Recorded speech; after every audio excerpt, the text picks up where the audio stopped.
क्षेत्र में अपन जलवा दिखाने वाला लोग हमने की यहाँ पहुंचल बा और आज नाटक के प्रस्तुति होके जाता 1 तारीख से 5 तारीख तक ये महोत्सव चली।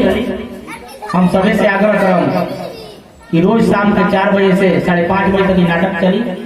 रउआ लोग जहाँ जहाँ भी पहुंची गांव में सबको ये कहीं नाटक देखे खातिर भोजपुरी के क्षेत्र में भोजपुरी के विकास खातिर एगो अच्छा प्रयास चल रहा बा और हम चाहब कि आज के नाटक के शुरुआत महेंद्र भैया करें और वो लोग नाटक के आनंद उठाएं। धन्यवाद। बहुत बहुत धन्यवाद। हमने के अभी हाल में ही अरुणाचल प्रदेश, आसाम, एक पहले मॉरिशस में 21 दिन नाटक के प्रशिक्षण पूरा देश का रवा सभी के आशीर्वाद से आज बड़ी खुशी के बात बा कि हमारे वो परम मित्र स्वर्गीय लक्ष्मी जी हमने के जे गौरव रही बचपन में जेकर फुटबॉल के मैच आज हम सब अल्प समय में एकत्रित हुए हैं रंगश्री जो हमारे महेंद्र भाई द्वारा डायरेक्शन दिया हुआ कहिए मंचन में सहयोग भी कर रहा बनी। हम चाहब कि हमारे कलाकार लोग के आशीर्वाद मिले। राउर आशीर्वाद के साथ हमने के नाटक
तो लव उठा भाई के पड़ी। हां ए भैया ठीक है कहो तो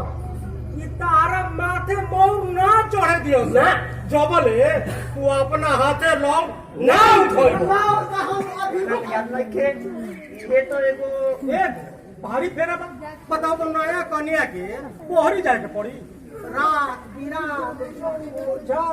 कुर्सिया वही तो भाड़ा ना तो यार हम चोरपत्ती या लाठी लेके साथे चल जाए दूरे मत कर दलो प्रॉब्लम बात तू ही करे बैठल रह हैं आ केहू लाउड लेके खड़ा हो तो उतर बाकी कन्हाई तू तो मोटे ब्रह्मचारी तू हवो धारे बियाह के ख्याल कैसे है ए सरपंच जी ये बेचारे का शौक है ब्रह्मचारी बने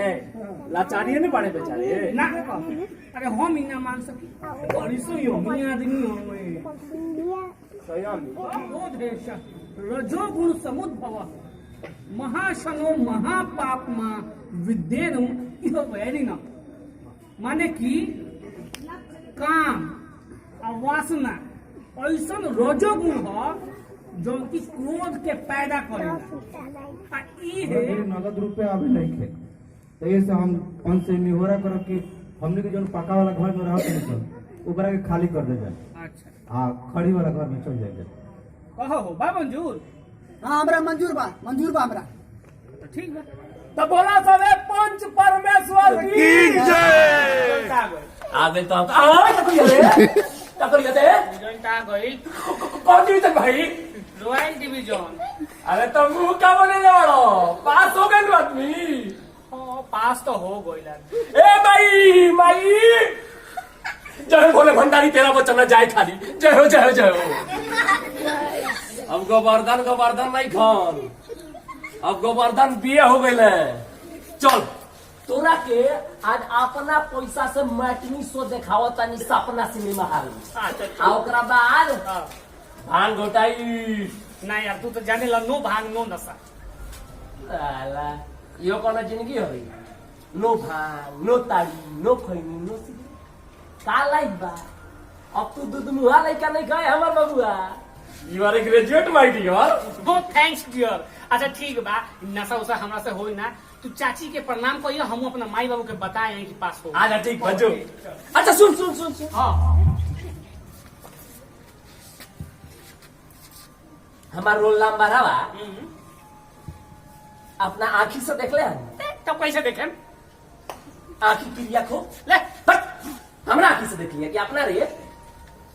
भाई हमार खोआ की अंताजा बुझले ठीक बहुत बढ़िया कमर से ले वाला ठीक बाजो साले और देखा और जुठेंद्रा के इसके हाल में साला सरकारी कंपनी में क्लास हम जाए दिल्ली कुकुर घुमाने के अलग सबे हो जाए झोलटा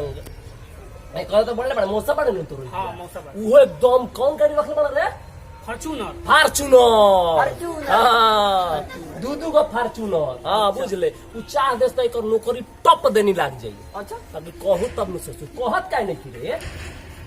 देखो भाई हमारे एगो सिद्धांत बा हमार ई सिद्धांत बा कि तू दमदार तो दुनिया रिश्तेदार अच्छा बाबा और तू बेकार तो माइयो बाप लाचार बाबा यही से यार हम अपना ऊपर विश्वास करी और ऐसा हो दिल्ली या चाहे बम्बई जैसा मेट्रो शहर में जितना भीड़ भाड़ बानू उतने प्रदूषण हेलो बहुत बढ़िया बात करो ताली बजाओ रे बुझाता ससुर तोरा अब घूस घास दे के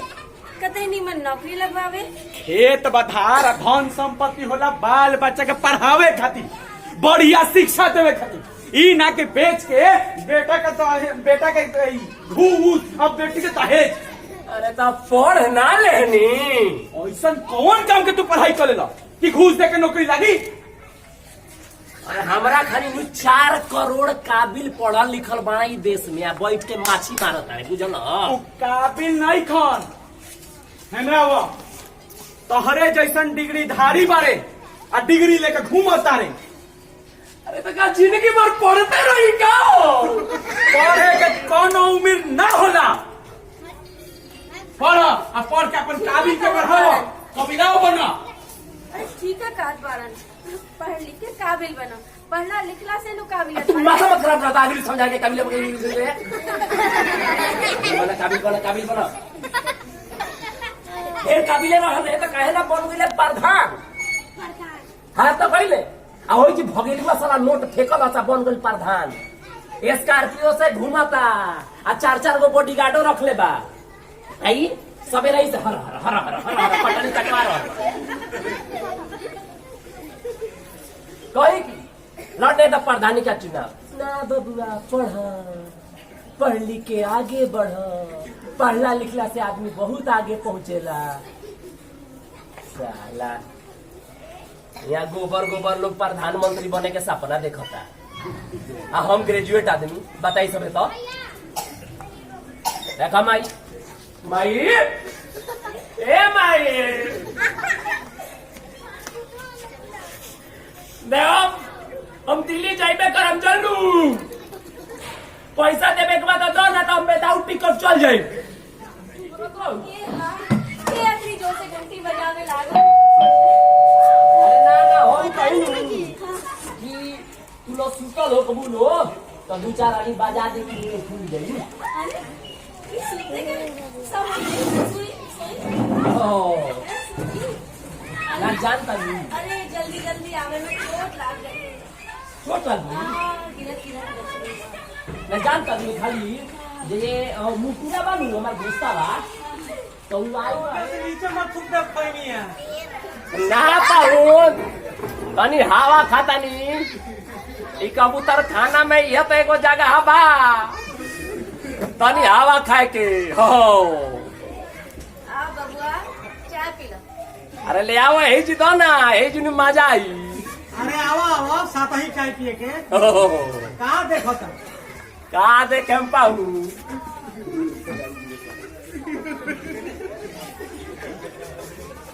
देखो तानी है जी के फैशन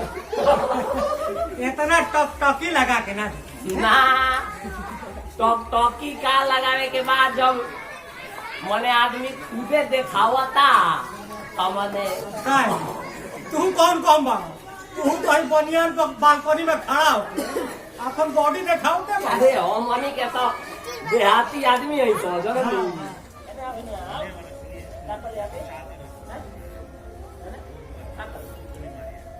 ले लो ये पढ़ाई लो ये पढ़ाई होता ले लो ये ले लीजिए कम किताबी कीड़ा बना जा लिया मतलब जल्दी जा बात के लिए हो जाए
हमार मुन्ना मारा बा अपना आँखी से देख ले सब कैसे देख आँखी क्रिया को हमारा आँखी से देख लिया क्या अपन आँखी से देख हैं देख भाई खोआ किया आगे देख लो ठीक है आज आप खोआ किया है ठीक जो टाइम मारे में ठीक है जो कल भर मां आ जुगाड़ चाही का दुनो हो गए तब बुझा कि सोना पर सुहागा ओ मुद्रा क्या करने की सोचल बा? क्या करी बीएड को के माटोरी करी आ संगे संगे कंपटीशन के तैयारी हजू तू अपन नाम लिखवा ले आगे पढ़े खातिर अन्ना अच्छे कंपटीशन की तैयारी में अरे साले अरे ओकरा हमार कोनो बराबरी बाजी ओकरा लगे ना माले बा आना कर माई मुखिया आना ओकर बाहु ना मामा का कोनो बाका आके में पड़े तब पढ़िए ना सरकार के करी सुनने पड़ तू गाना है ओसीए से कोई के लिए अब बकुआ हमार कंपटीशन देता आई फैमिली के कमीशन कंपटीशन देता ए मतलब और देखा लू राम सुंदर सिंह के जितेंद्रा की एक के हाल में सारा सरकारी कंपनी में क्लास में अफसर लगा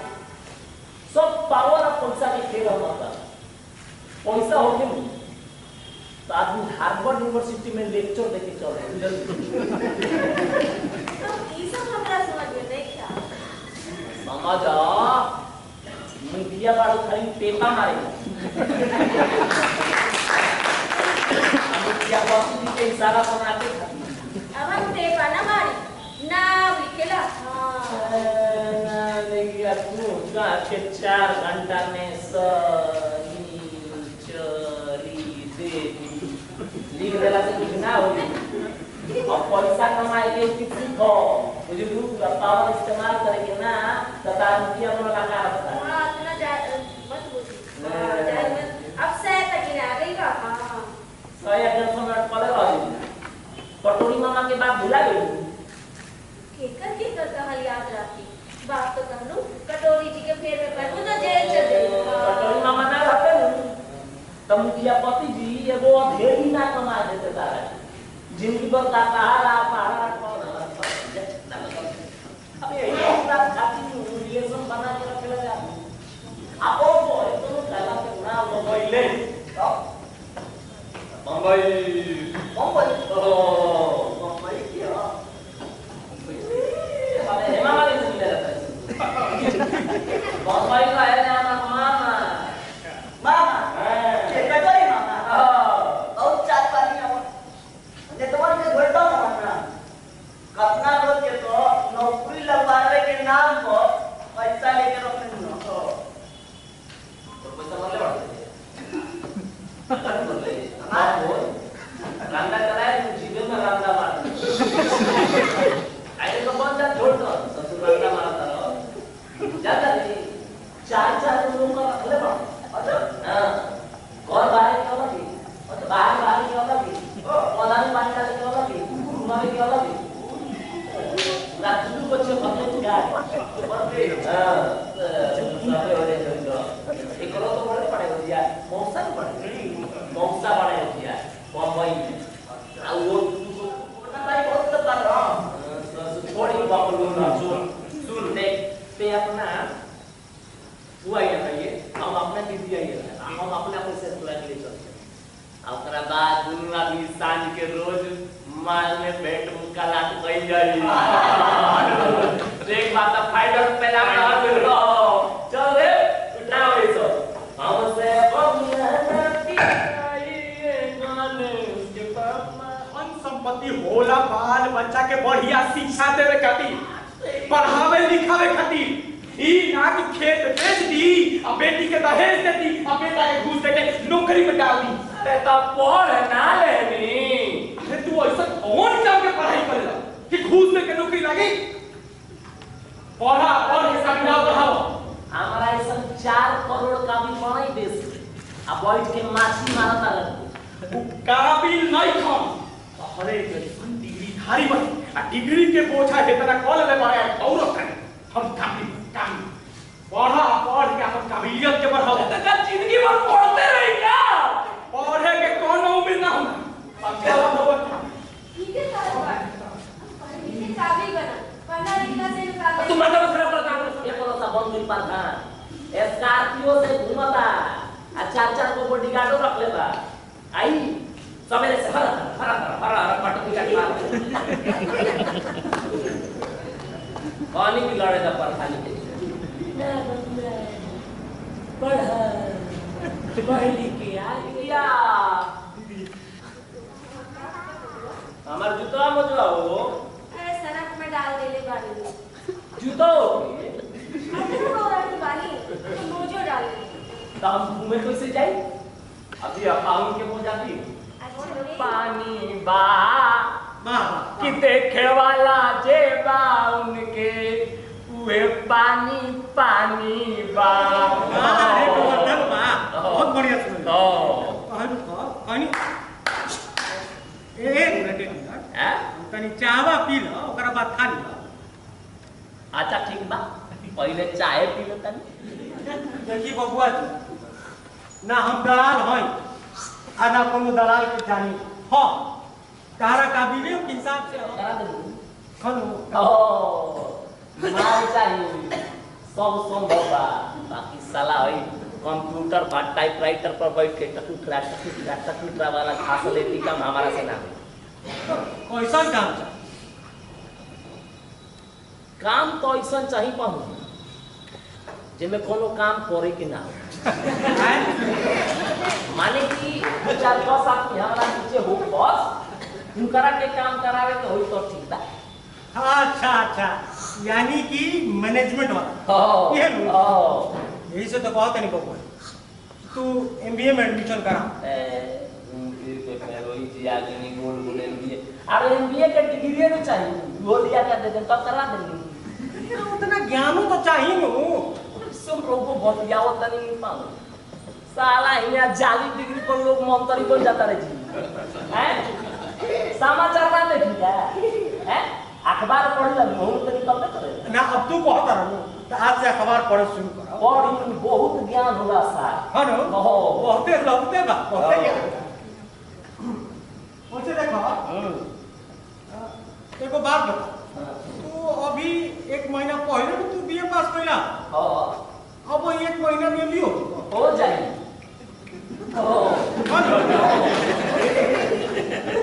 अरे बबुआ जी एमबीए 2 साल के कोर्स होला, केहू तारा के डिग्रिया दी तो 2 साल बादे के दी। देखी बात 2 साल और 3 भाषा 4 साल। हाँ हम जॉब चाहिए साके। अरे साला तो भारी कैच था।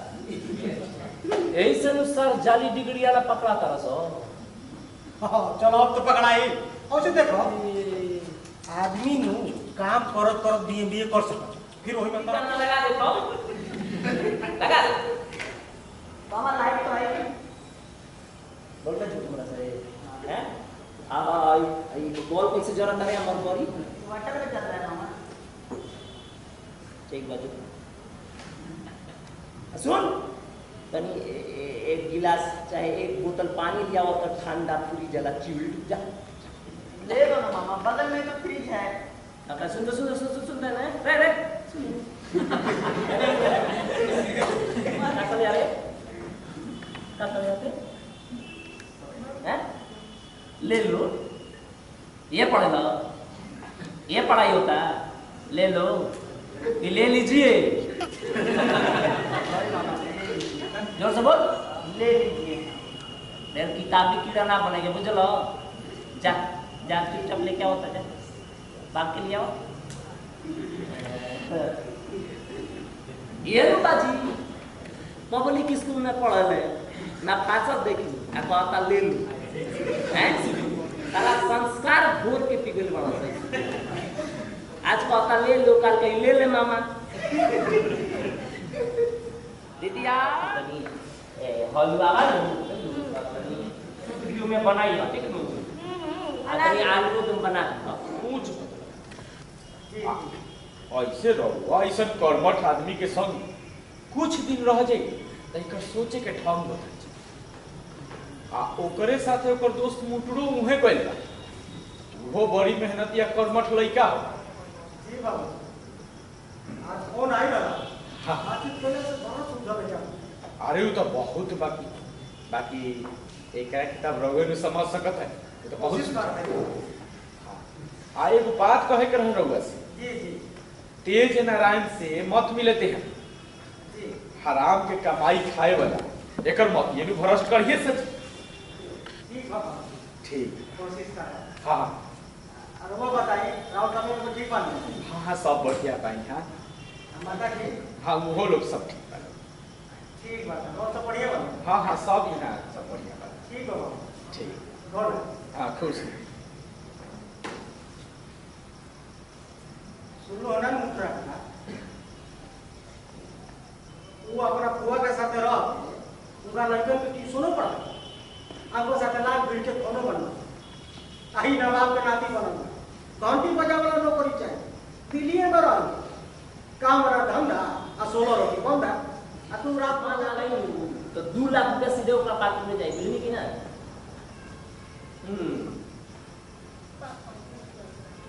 क्या हो सोचो था तू हटना काबिल हो नौकरी का लगने मजाक है बोले बोल के मिलो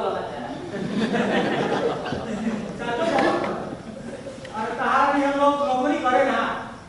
बल्कि दूसरा के नौकरी दे दे। इतना काबिल रहती तो हम दूसरा पैसे के बोल दे बोलिए ले रहती अरे बाबा अपना क्या इतना अंडरएस्टिमेट मत कर ना अंडर एस्टिमेट का करे के बा कहा तारी तो तार भी पीछे बाबूजी करे बाबूजी हां ना बड़ा साहसी है और जो एक बार खा लेना ऊपर हमारे बाबूजी पर हां सच मतनी हां ए बाप पहले का बार में तो मुंह से सुना था कि बाबूजी हमार तारीफ करेला का कोई हम हमार तो दिल बना दे नहीं रहो अब बताइए वो का खाए का पार्टी चाहिए वो बताइए बाबूजी हमार तारीफ करेंगे तो कॉलेज में कौन बढ़ता वाली बात नाम नहीं है तो गांव से बुला लेंगे बस हम आओ ना पक्का अरे तो अब आप क्या अखबार में हां एगो कटिंगो हम रखल अच्छा ऐड आइल वाला उद्यमिता विकास की प्रशिक्षण शॉर्ट टर्म कोर्स था अच्छा कोर्स करो लाग जा काम में उद्यमिता विकास के हो कर सकेला हां भाई जे ग्रेजुएट बालू हाँ। ओकरा खातिर बा ग्रेजुएट लेवल का तो मुटुरो के ले थे पूरा के ले लो वीडियो के ले लो हां हैं मनो लगी उठिया और तू ट्रेनिंग कर तब तक हम अपन दोस्तों तार काम के लाइन अप ठीक बाबा हम करत है बस हमरा के आशीर्वाद अरे ऑल द वे चल ठीक है हम करत तार के लाइन अप ठीक ठीक भाई स्काई इज द लिमिट के मतलब होला कि आदमी के क्षमता के कोनो पूर्ण अंत ना होला बुझे दे हां तनिया ना बबजे बन मिल हां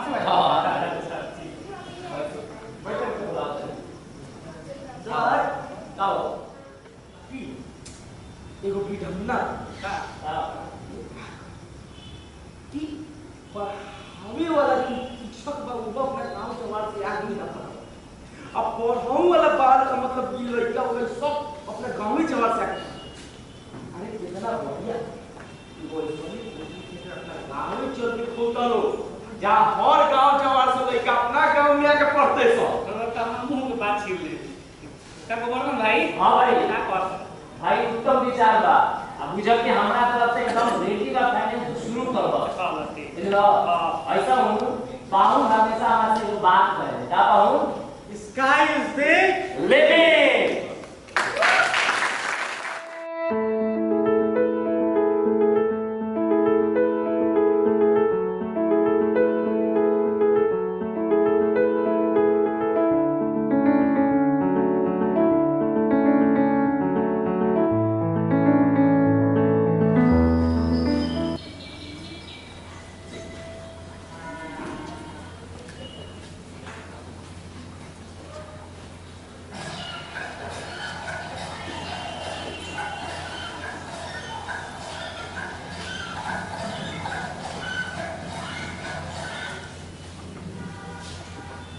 सबके घोरो सानो मिलाओ अगार के खाए दो वो माची खाना बने जब ना खा के बीमारी में पड़ना तू हमरा सिखाइबे हैं तू हमरा सिखाइबे काय खेतवा बैठ के खाना खाई का के ऊपर माछी बैठी ढेर दिन से देखत हन तो लक्षण समझ ले काम से देह मत चला जाओ करा के ला चल बड़े कानून तीसरा चलो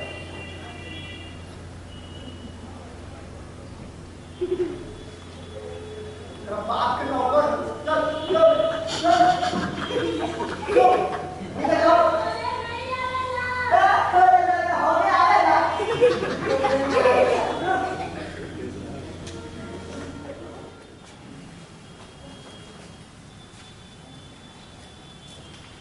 अपना ही नहीं की मास्टर आज है जकरा का ट्रेनिंग करे के बाद बात जी हां अपने के तारीफ अपना हम है लक्ष्मण प्रसाद ये स्कूल के चपरासी दिन के 12 बज रहे बा इवन कक्षा कब से लागेला अब हम का जान लक्ष्मण लक्ष्मण सुनो क्या कोई लड़का लोगों से क्लासरूम में झाड़ू काहे लगा रही बड़ा महाराज जी ये हमारे स्कूल के सौ सफाई पाई सफाई करता है सफाई कर्मचारी कहाँ गए सफाई कर्मचारी हाँ हम तो कब देखते रहे कि महाराज जी तो क्लासरूम की सफाई क्यों करा विद्यार्थी निवास क्लास बाहर ना बस पढ़ाई करने आवे हाँ अब जैसा कहीं महाराज जी हम भी लगा देते हैं एक प्लस वन सबका गुलाम जब चपरासी पढ़ाई करे पढ़ाई लिखाई का बोला ही बस हम क्या जाने महाराज जी हम तो सवाल ये स्कूल के चपरासी जैसा मास्टर पास वो है ना और तो हम कोई अब पढ़ाई लिखाई करने के बाद हो जाला जब मास्टर लोग टाइम पे आ रहा है महाराज जी अपन देखिए तो क्या बोल रहा था अरे 1 बज गए एक बज गए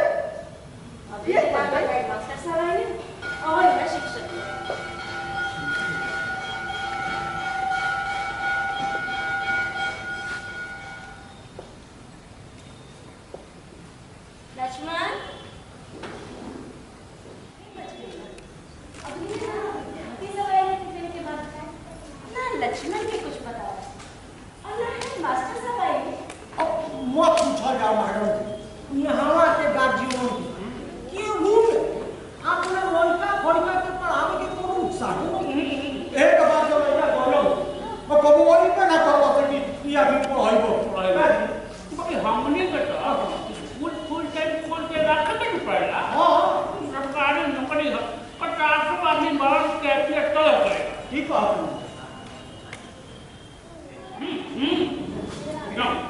ना ना मैडम जी हम तो खाली और सही पूछा था अखर देखो हमनी को रहते अलावा कोनो तरह के असुविधा ना बिना कोनो सुविधा ना 4 बजे अब हम चलते चाहवा पी तो हां अरे लोग चाहवा पियो अरे मत करो कहे भाई आइए हम वहां से बिना मुझे जाए वहां के बढ़िया रात जी छुट्टी के समय हो गए हम भी नहीं गए ए मैडम जी ए हम सिंघाड़ा खाए वाह हमारा सिंघाड़ा था तो बोले सीधा क्या कर प्रणाम बाबा बड़ा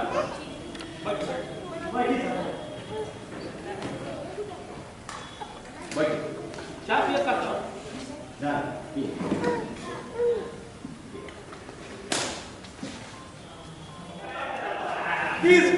अरे वो नारे ससुरा अरे ना कहत रहे कि कौन नयका पॉलिसी वाली स्कूल बा टिफिन उफिन में का दिया था कहत रहियो कि एगो नयका पॉलिसी सरकारी स्कूल ह जवना में लड़का के और दूध टिफिन के पैसो मिलेला अम्माल बुआ ना मिले तो लड़का लोग काहे अपने घरे जाता ना पता ना करी कि के पर आदमी दी इधर पता करे उनके सब ऑफिस में गए हां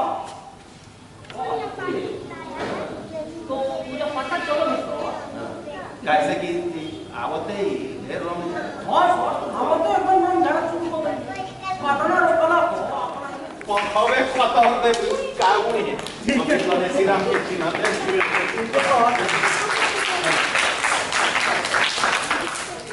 इंग्लिश की कॉपी लिखा हो अंग्रेजी के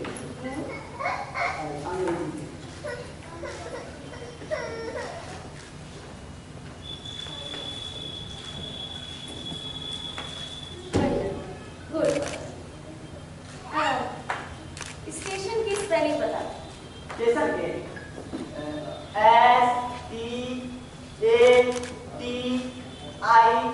STATION गुड बढ़िया गणित की कॉपी दिखाओ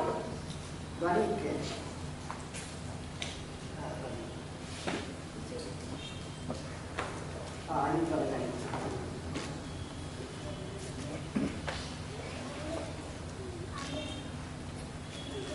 वाह बहुत बढ़िया शाबाश एक फॉर्मूला बता फॉर्मूला a plus b का होल स्क्वायर a प्लस b के होल square a square plus 2ab plus b square good ठीक हो गया बहुत ऐसा ही पढ़ो गुड शाबाश प्रणाम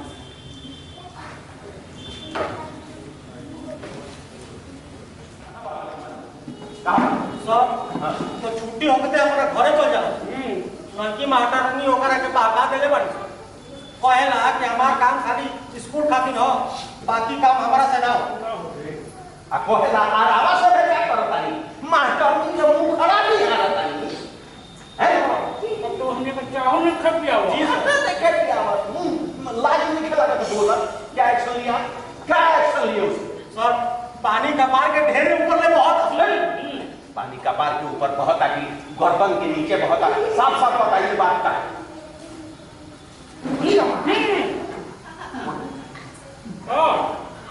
बात तो कहा जा रही जी सर हरका साहब जी सर हरका साहब के डिस्ट्रिक्ट एजुकेशन ऑफिसर डिप्टी साहब सर डिप्टी साहब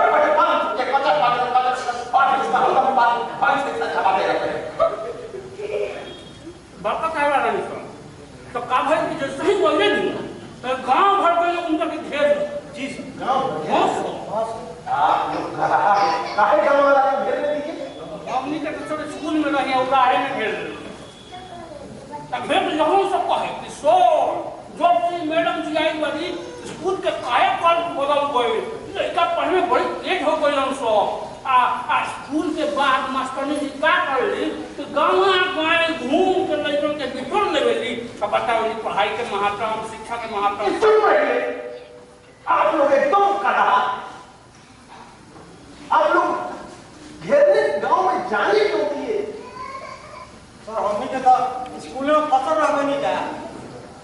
तब मैं ड्यूटी से गांव में भ्रमण कर बताई साला ये गांव वाला कतना नमक हराम बड़े 125 साल से गणेश जी का हेडमास्टर बाटे आ कतना गोरम के खेल लइकन के पास में कोई नहीं जा आ एको बेर इस सरवा हमनी के नाम ना ले सर आ ये वार मेहरारू मास्टर तो पर चुनरी के चकाचौंध में सारण के आंख चोना दिया सर मेन चिंता के बात तुम है सर मेन चिंता के बात ये बा कि परसों मिस लाली पूछत रही स्कूल के डेवलपमेंट खातिर इतना जो फंड आवेला जैसे लाइब्रेरी खातिर लड़कन के किताब खातिर खेले कूदे के सामान खातिर स्कॉलरशिप खातिर वो कुल पैसा का वो कुल तो जानकारी रजिस्टर में लिखल बा जी सर आ रजिस्टर अलमारी में बंद बा अलमारी के चाबी तो रउआ लगे बा जी सर तो वो कैसे जानेगी का आवेला का जाला सर अचानक हमार साली के बियाह पड़ गए अच्छा अचानक के बियाह होला का पागल हो गई का ना सर हमारे अचानक पता लागल सर हां तो वही में हमरा जाए सर आवा गई तो ठीक होई पुदीना जी रहनु उनकरा के तो दे देती सर यहाँ जो उसके बोआई चलत रहे सर यहाँ कॉलर हम 5 दिन बाद आई तोले सर इन्हें डिप्टी साहब के इंस्पेक्शन खातिर चिट्ठी आ हमार साली के बियाह पड़ गई वही में सर बस रावा चाबी मास्टरनी के चोली में डाल के अपना साली की बियाह करा तो भोगी हमरा क्या पता सर आपने कुछ करे सर काहे भाई हमको का इंटरेस्ट है हमको का इंटरेस्ट है आप लोग पैसा निकालते हैं विड्रॉ करते हैं आप लोग पैसा डिस्बर्स करते हैं हमको का इंटरेस्ट है मास्टर हम ये है ना गलती पहले बने रवा सब है ऑथराइज कर दे मास्टर गणेश का काचा गोटी ना खेलस भोगी सब है सर चाबी दे के तो बाका गलती हो गई बस बाकी सर ये बाला को जल्दी से ना डालन कर तो सर हम के करते में फंस गए सर कुछ पारी लागे रवा सब है का यही बॉल पर हम सब यूनियन बाजी करते हैं कौन ससुरा गाधा बार रवा सब के सेक्रेटरी या प्रेसिडेंट बने ले अब हम बताओ हमारे खिलाफ शुरू होता है गणेश जी हां जाए तनी हम जब अच्छा करी जाके लक्ष्मणवा के ऑफिसर लोग के या कर्मचारी लोग के जो लेखन लोग है उनका साथ हम वर्कशॉप कहीं और अंधेर नगरी नाटक तैयार की बड़ा बहुत बढ़िया हुई और हम अपना साथ 2-3 एक्सपर्ट लोग के भी ले गए यहाँ के खूब सत्कार कहीं वहाँ खूब अच्छा भाई पैसा वैसा भी मिलल अच्छा मिलल तो महेंद्र भाई से बहुत पुराना हमारा संबंध बा बीच में हम भी व्यस्त हो गई दिल्ली भोपाल इधर उधर घूमने लगी देश दुनिया महेंद्र जी में दिल्ली में रिटायर होकर फिर दिल्ली में बड़ा अच्छा लगेगा तब भोजपुरी नाटक अगर कोई करता दिल्ली जैसा शहर में तो महेंद्र भाई बानी महेंद्र जी बानी बहुत अच्छा लगेगा कि भोजपुरी के भाषा के विकास करके भोजपुरी में नाटक यहाँ के करी ले लगातार 3 दिन तक बा भोजपुरी महोत्सव ऑडियंस नहीं थे शायद टिकट बा जैसे हम गेट पर गई तो 2-4 गो रंगकर्मी हमारे जान पहचान के लोग रहे तो वहाँ कही कि सर तो भैया टिकट लागल बा तो यहाँ से दर्शक लोग फ्री में बहुत नाटक देखेला पूरा भर जला हो लेकिन हमारा अच्छा ही बात लागल कि टिकट पर नाटक होता और 10 से 20 40-50 आदमी बा तो ये मानल जाओ कि 1000 बा 1000 के संख्या 40-50 लोग नाटक टिकट लेके हमारे साथ पहले रहे हुआ आज बॉम्बे में किया और अच्छा काम कर दिया सिनेमा में सीरियल में तो बहुत पुरान परिचय बा यहाँ के एक नाटक रहे बहुत बढ़िया अभिनय करेंगे बेजू के पिया परसों आई परसों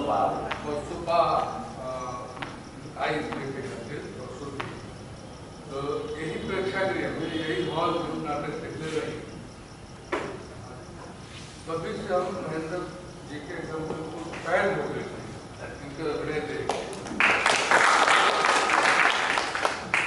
सहयोग से टिकट ठीक बात कमे लोग आई, लेकिन ये परंपरा बनल रहे के चाहिए और फ्री में नाटक ना दिखावे के चाहिए, देखे के चाहिए।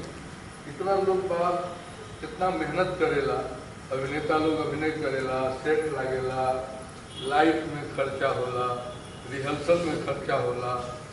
सब लोग कलाकारन के भी कुछ शायद हमनी के तो दी ना जाए, क्योंकि हमारा ग्रुप बा प्रोफेशनल ग्रुप बा, सरकार हमार 22 लोगों के रिपोर्टरी बा, तो दिल्ली सरकार 22 लोगों के आर्टिस्ट के खर्चा दे, हमनी के पैसा भी दी ना जाए।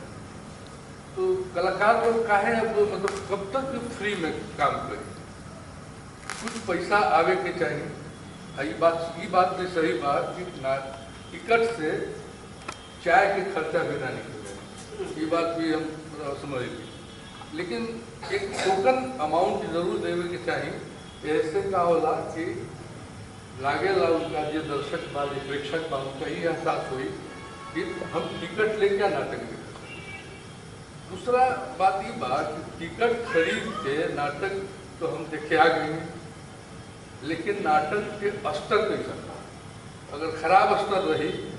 तो लोग हुट करी और दूसरा दिन से नाटक ना दे। खराब नाटक देने खातिर टिकट हम क्या कटाएं, तो नाटक स्तरीय होने के चाहिए। आज के नाटक बहुत ही स्तरीय अभिनय रखे के अंदर, नाटक के कंटेंट भी बहुत बढ़िया बा। कैसे गांव से गोबर जबा शहर पहुंच के और बदल गई, साथ साथ में गोबर के अभिनय बहुत बढ़िया रहे। गोबर ने बहुत अच्छा काम किया और काफ़ी मतलब फ्री होके रिलैक्स होके यहाँ के, और कोई तनाव नहीं, खूब मजा लेके खूब रैलिश करना निकल कहा जाला, काफ़ी रैलिश करके अभिनय कैले। बाकी तमाम लोग बहुत सहज, बहुत सबसे अच्छा लगा कि अभिनय में कोई एरोगेंसी ना रहे, बहुत सहजता रहे। यही सहजता एक पावर था, एक ब्यूटी। तो बहुत बहुत धन्यवाद आप सब लोगों के, बहुत अच्छा।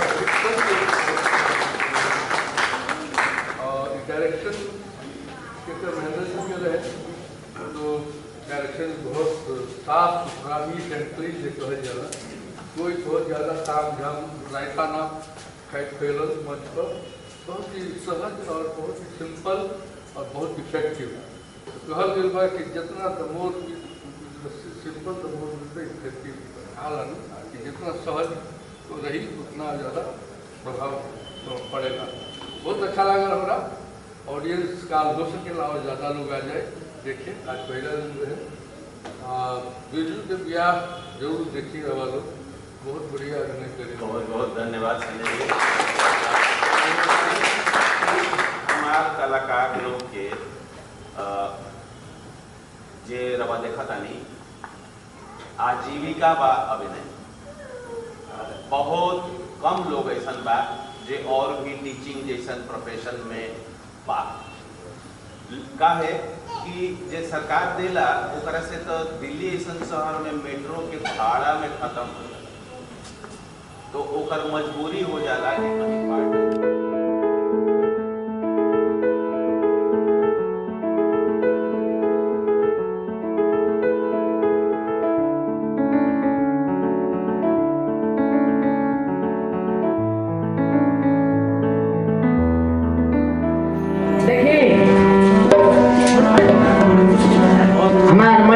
भिखारी ठाकुर मलिक जी के विदेशिया में के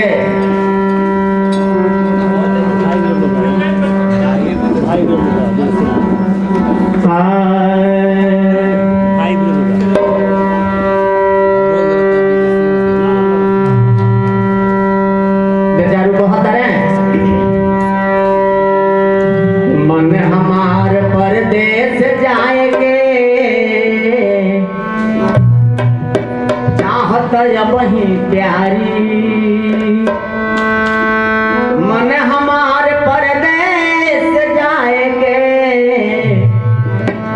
चाहत वही प्यारी आ जल्दी से तैयारी कर कुछ रास्ता के बट फिरत बार तोहे पहिरन प्यारी किनब बंगला साड़ी फिरत बार तोहे पहिरन प्यारी किनब बंगला साड़ी आ कहे भिखारी खुशी रह घर में मत कर सोच हमारी। उनकर पत्नी का जवाब दे तरी कि हाय नाथ तोहे सौंपत नाम है भाई बाप मतारी। हाय नाथ तोहे सौंपत नाम है भाई बाप मतारी। सत्य के बंधन तोड़ के स्वामी जी मत करहूं बरियारी। हमें तुम्हें सतबंध विधाता जोड़ी रचहूं बिचारी। हमें तुम्हें सतबंध विधाता जोड़ी रचहूं बिचारी। कहे भिखारी खुशी रह घर में गणपति गौरी तिर पूजा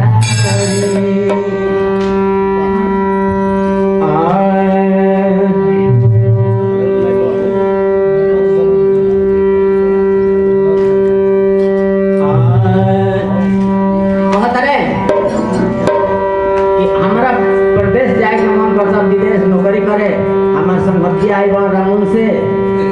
वो साथे लिया जाता प्यारी देश तनी देखे तो प्यारी देश तनी देखे तो प्यारी देश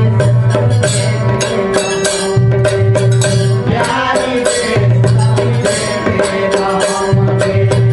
जाता या मौत में तेरा नानी जाता या मौत में तेरा नानी जाता या मौत में तेरा नानी जाता या मौत में तेरा नानी जाते भेटाई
सवा हो बालमुआ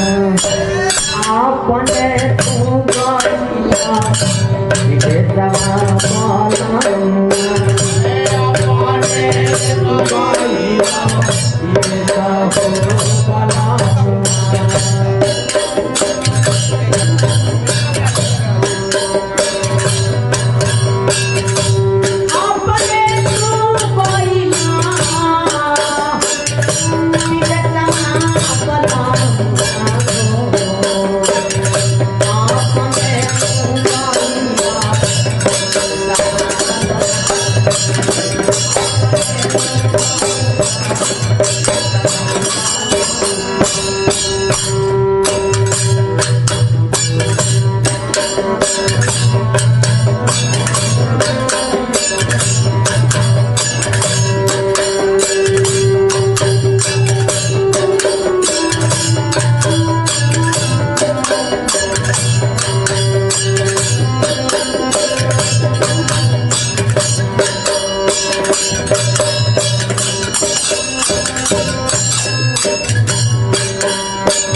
That's